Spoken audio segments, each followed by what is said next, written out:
दोस्तों, स्वागत है आपका फार्मर्स एंड गार्डनर्स पर। आज हम सीताफल की खेती पर चर्चा करेंगे, जिसको जानकर आपको इसकी खेती करने में मदद मिलेगी।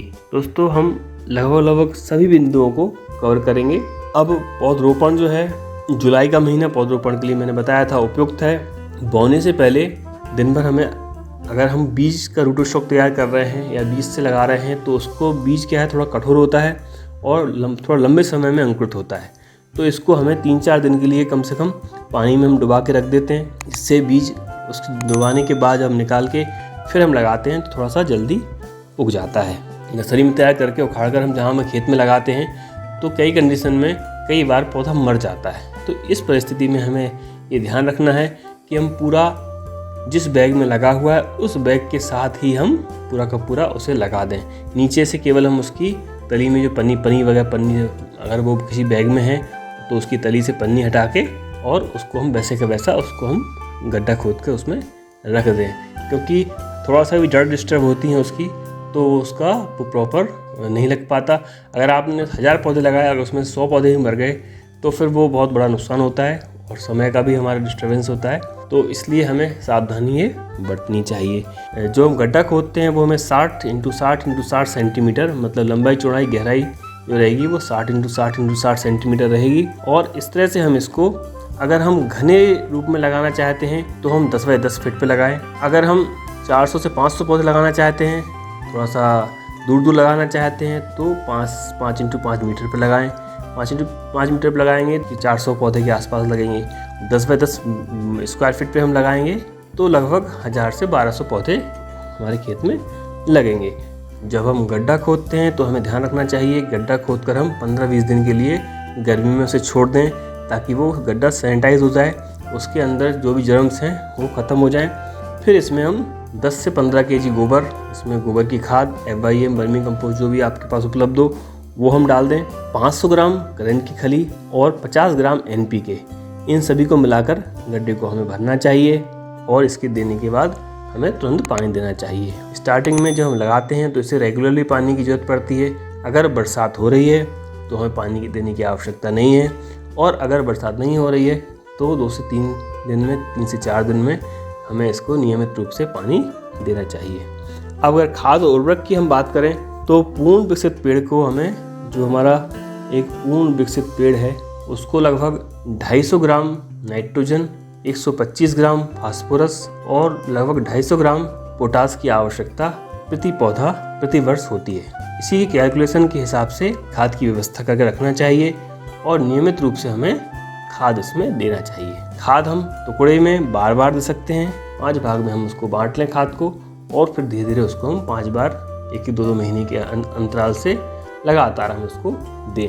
तो इस तरह से उसका विकास अच्छा होगा। सिंचाई की हम बात करें तो गर्मी में पानी देना बहुत आवश्यक है, क्योंकि गर्मी अधिक होती है और गर्मी में फूल झड़ने की संभावना अधिक होती है। तो हमें ये ध्यान रखना है कि हम उसमें नियमित रूप से पानी दें। पहली सिंचाई जो है वो हम, जैसे हम रोपाई कर देते हैं उसके तुरंत बाद हम करते हैं। उसके अंतराल अगर वर्षा हो रही है तो बरसात के मौसम में हमें पानी देने की आवश्यकता नहीं है। लेकिन अगर फिर भी बरसात में कहीं देरी हो रही है, कहीं 10-15 दिन का गैप हो रहा है, तो हमें ये ध्यान रखना है कि बीच बीच में हम 2 से 3 दिन में, 3 से 4 दिन में उसमें पानी रेगुलरली दें। अगर हम सर्दी की बात करें तो लगभग 20 से 25 दिन में हमें पानी की आवश्यकता रहेगी। और पौधा लगने के बाद हमें गर्मी के मौसम में हमें हर सप्ताह देखना है, 7 से लेकर 10 दिन और अधिकतम 15 दिन में हमें पानी देना ही चाहिए। लेकिन हम नियमित अगर हम वीकली पानी देंगे तो बहुत अच्छा रहेगा। तो इस तरह की सिंचाई की बात होती है। अब हम बात करें पौधे की कटाई छटाई की बात करते हैं। 3 वर्ष तक इसकी हमें उचित काट छांट करनी चाहिए, क्योंकि अगर हम 3 वर्ष का जो पौधा होता है उस तक ही हम इसको एक ढांचा प्रदान कर सकते हैं कि हमें इसको कैसा शेप देना है। क्योंकि अगर हमने इसको वैसा छोड़ दिया स्टार्टिंग में तो ये बेतरतीब टाइप का बढ़ जाएगा, कहीं भी बढ़ेगा, कहीं भी जाएगा, कहीं भी प्रॉपर ट्री नहीं बन पाएगा जो हमें चाहिए। इसके लिए हमें ध्यान रखना है कि उसकी 3 साल तक हमें ध्यान से उसकी कटिंग करनी है। तो इसके लिए हमें ज़मीन से लेके 50 से 60 सेंटीमीटर की ऊंचाई तक हमें एक भी शाखाएं नीचे नहीं छोड़ना है। मतलब नीचे से 50 से 60 सेंटीमीटर तक वो पूरा खाली रहेगा। उसके ऊपर जो है वो शाखाएं निकलेंगी और उन्हें हम क्या करेंगे, 3 से 4 मुख्य शाखाएं ले लेंगे और आसपास की छोटी छोटी जितनी भी शाखाएं आ रही हैं उनको हम सब काट देंगे। मतलब हमें 3 से 4 मुख्य शाखाएं रखनी है। अगर बहुत सारी शाखाएं आ रही हैं तो उनको काटते जाना है, तो एक सिस्टमेटिक प्लांट तैयार होगा। जो हमारे फल आते हैं वो मुख्यतः नई शाखाओं में आते हैं। तो हमें ये ध्यान रखना है कि अगर सूखी पुरानी शाखाएं जो हैं और किसी दूसरे में उलझ रही हैं, डिस्टर्ब हैं, तो उन शाखाओं को हमें काट देना चाहिए। तो उन्हें हम काटेंगे नियमित रूप से। जब हम काटते रहेंगे तो उसमें नई नई शाखाएं आती रहेंगी और हर साल हमें अच्छा फलन प्राप्त होता रहेगा। अगर हम रोग और कीट की बात करें तो बहुत सारे रोग और कीट हमें देखने को मिलते हैं, लेकिन बहुत अधिक प्रभाव इसमें हमें देखने को नहीं मिलता, क्योंकि इसके अंदर एक गंध आती है जो कि रोग कीटों से हमें इस पौधे को बचाती है। इसकी गंध से जो है वो पौधों में रोग और कीट कम होते हैं। लेकिन फिर भी अगर आपको किसी रोग का या किसी कीट का प्रभाव दिखता है तो इसमें सावधानी से हम जांच करते रहें कि कोई रोग का या कोई कीट का कोई इन्फेक्शन या कोई संक्रमण तो नहीं है। अगर है तो हम उसके लिए कोई कीटनाशक या कोई फफूंदीनाशक का इस्तेमाल हम करते हैं। हम रोग और कीट के बारे में आपको बहुत अधिक जानकारी इसमें नहीं दे रहे हैं, क्योंकि ये पॉइंट सीताफल की कंडीशन में, सीताफल की खेती में उतना महत्वपूर्ण नहीं है। मैंने आपको बताया कि इसमें इसकी गंध के कारण से रोग और कीट कम मात्रा में आते हैं।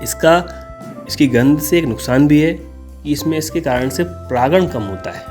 तो हम परागण की बात करते हैं कि इसकी गंध से परागण कम होता है। इससे जो लाभदायक कीट हैं जो कि आके इसे परागण करते वो भी नहीं आते हैं, तो इसमें परागण थोड़ा सा कम होता है। तो इसके लिए जब फूल आने का समय होता है, जब फूल खिलते हैं, तो हमें सुबह से जब फूल खिलने का समय होता है प्रातःकालीन, उस समय जाकर एक मखमली कपड़ा लेकर बढ़िया सॉफ्ट, उससे हमें पौधे में फूलों को हम हिला देते हैं, क्योंकि उसमें ही नरमादा होते हैं। तो वो जब हम हिलाते हैं तो आपस में उनका पॉलिनेशन हो जाता है। तो इस तरह से परागण करना आवश्यक है। अब हम तोड़ाई की बात करें, इसमें फल पकने में थोड़ा समय लगता है। लगभग 4 माह का समय फल पकने में लगता है, तो इसका हमें ध्यान रखना चाहिए। फूल मार्च में आना शुरू हो जाते हैं जो जुलाई तक आते हैं। इसके पश्चात जो फलन है वो सितंबर महीने के बाद प्रारंभ होता है। तो इसके बीच हमें ये ध्यान रखना है, क्योंकि अगर हम प्रॉपर पका हुआ फल नहीं लेते हैं तो फल जल्दी खराब होता है और कड़वा हो जाता है। तो इसके लिए हमें ये ध्यान रखना है कि हम उस समय का ध्यान रखें। जब फल पकता है तो उसके जो सतह है, ऊपर की जो स्किन होती है, बहुत हार्ड हो जाती है और उसके अंदर हमें दरार टाइप की फाँक बनी हुई दिखती हैं, अलग अलग उठा हुआ। जहाँ राउंड आपने देखा होगा सीताफल, उसमें थोड़ा सा उसके फाँक होती है, कली टाइप की होती है, वो थोड़ी उठी हुई दिखती है। तो ये हमें ध्यान रखना है, क्योंकि अगर प्रॉपर पका हुआ फल हम लेंगे तो वो हमें मीठा रहता है और लंबे समय तक चलता है थोड़ा सा वो। और अगर थोड़ा कच्चा हमने फल ले लिया तो उसका स्वाद खराब हो जाता है, फिर उसकी वैल्यू बिगड़ जाती है। एक चीज़ का सावधानी हमें बरतना चाहिए कि जब फूल इसके आना प्रारंभ होते हैं तो हमें 50 ppm जिब्रेलिक एसिड का उसके ऊपर हम स्प्रे कर देते हैं। इससे फूलों की संख्या बढ़ जाती है और फूल गिरने की संभावना जो होती है, फुल ड्रॉपिंग जो होती है, तो वो नहीं होती है, बहुत कम होती है। इससे हमारी उपज बढ़ती है।